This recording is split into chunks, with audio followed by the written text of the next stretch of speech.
What's going on, everyone? Welcome back to the show. So today we're going to talk about grocery prices. Do you think grocery prices are getting more expensive? You think they're about the same as they were last year? Do you think prices are going down? They're even lower. Now, all of the information from the Bureau of Labor Statistics, all the information that we can pull says that prices are going up and they continue to rise. And when we look at CPI overall, CPI continues to rise. We got down to as low as I think it was like 2.3%, maybe 2.5% overall when it comes to CPI. But now we're on the uptick. We're at about 2.9%. And next month, when we get the information from next month, we could be over 3%. That's what's anticipated at the current time. So I want to know what your experience is when it comes to grocery shopping. And this is something that we all have firsthand knowledge of because we all go and shop. The only people that really don't shop are probably the politicians that we're talking about. Some politicians, I'm sure they're shopping.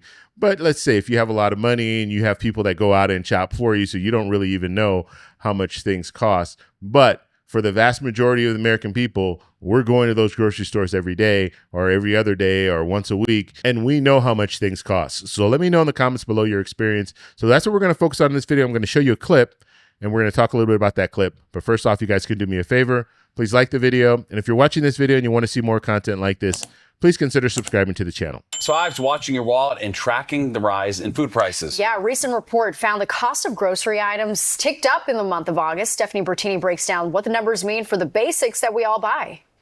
The price of groceries is up across the nation. This man from New Jersey says his household is getting creative when it comes to managing the growing grocery bill. It's sad. We do as much as we can. You know, each store has different prices for different things, so you select places where you're going to buy it. You're shopping around? I shop around for sure, definitely. According to the Consumer Price Index, food prices increased 0.2% from June to July and 2.9% from July 2024. Every time you come.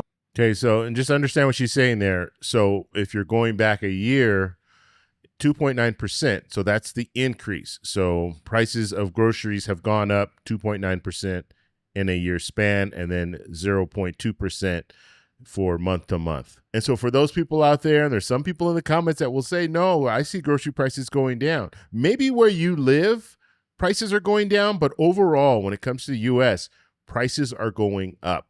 Okay, and they continue to go up.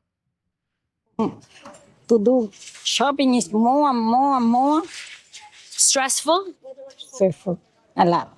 You feel it, right? Yeah, you feel it. Feel it in your pocket. Food prices remain a primary concern for millions of Americans across the country. Food economist David Ortega is painting the picture in the numbers. Things like bananas went up in price 2.1% just from July to August. And that is 6.6% higher than they were a year ago. The price of tomatoes is up 4.5%. Again, just over a single month. Things like the price of coffee has gone up by more than 4%. And coffee specifically is almost 22% more expensive today than it was a year ago. And there's one major reason when they're talking about coffee, one major reason, and we can tie this to tariffs because we know we get a lot of coffee from Brazil, we get coffee from Colombia, and the fact that we have tariffs on those countries, we know that when we're importing that coffee to the U.S., we are paying more. We simply do not have enough farmers growing coffee in the U.S. to provide coffee for consumers in the U.S., and that's why we go to these other countries.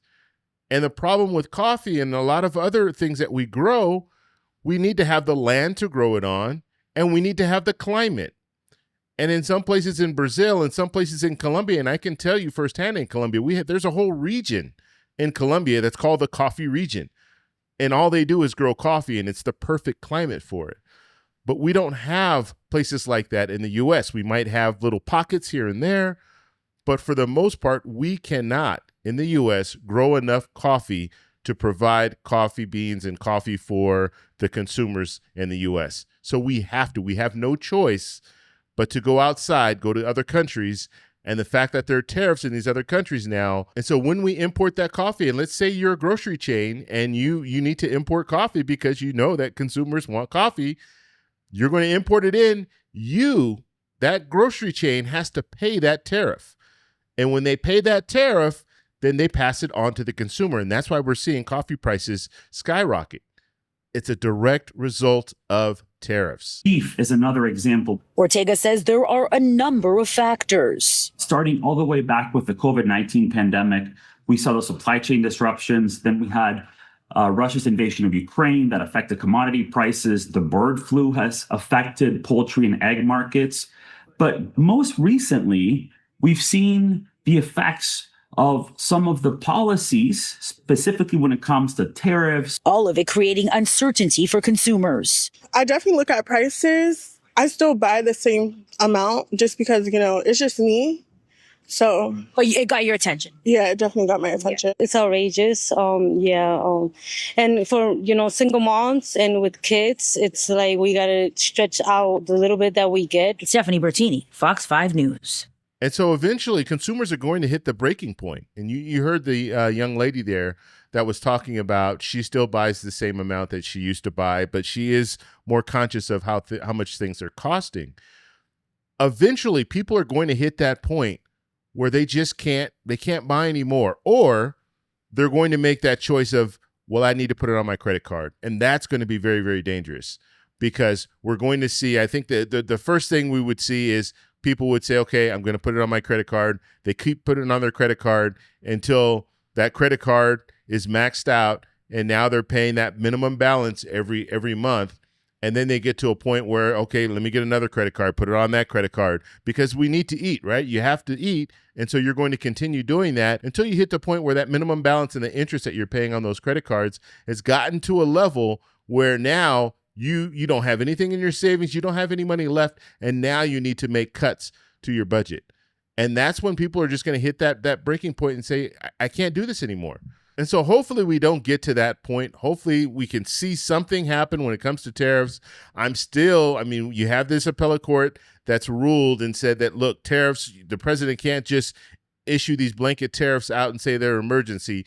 So hopefully the Supreme Court will rule on that, and they'll rule in favor of what the appellate court says, and they will have to reverse these tariffs. Now, one thing I was thinking about, if they do reverse the tariffs, well, you have all these companies, like I gave you the example of a company that needs to buy coffee from other countries. They're paying that tariff, and then they pass that cost on to the consumer.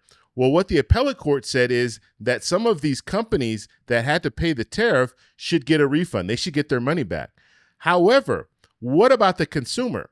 Because the consumer had to pay more as a result of tariffs. Are they going to get a refund? So that's going to be something, if the Supreme Court rules on this, and they say that the appellate court was correct in what they were saying as far as an emergency, then it has to go to Congress. And that's what they're saying. Congress has to make the decisions when it comes to tariffs. The only way that a president can make this decision when it comes to tariffs is if it's an emergency. And it has to be, you have to prove the emergency. President Trump is not proving any emergency. He's just saying, okay, well, this is a state of emergency. All these different countries are going to be tariffed, and it's all countries. And so what I'm thinking, if the Supreme Court comes back down, they could say every country, you have to be able to explain what the emergency is and the reason why you're raising these tariffs in these different countries. So that's what we could see happen. But I want to know what you guys think. What do you think about grocery prices? Let me know if grocery prices are increasing or decreasing where you live, or if you think that they're about the same. And then also let me know where you live. So let me know the state that you're living in. But I want to know what you guys think. So let me know in the comments below. If you like this video, please give me a thumbs up. Please subscribe for more, and I'll talk to you in the next one. Bye. So that's all we have for this video. Make sure if you guys want to send me an email, you can do that, david@thetecshow.com. Like the video, subscribe for more, and check out these videos over here for some more great content. Talk to you later. Bye.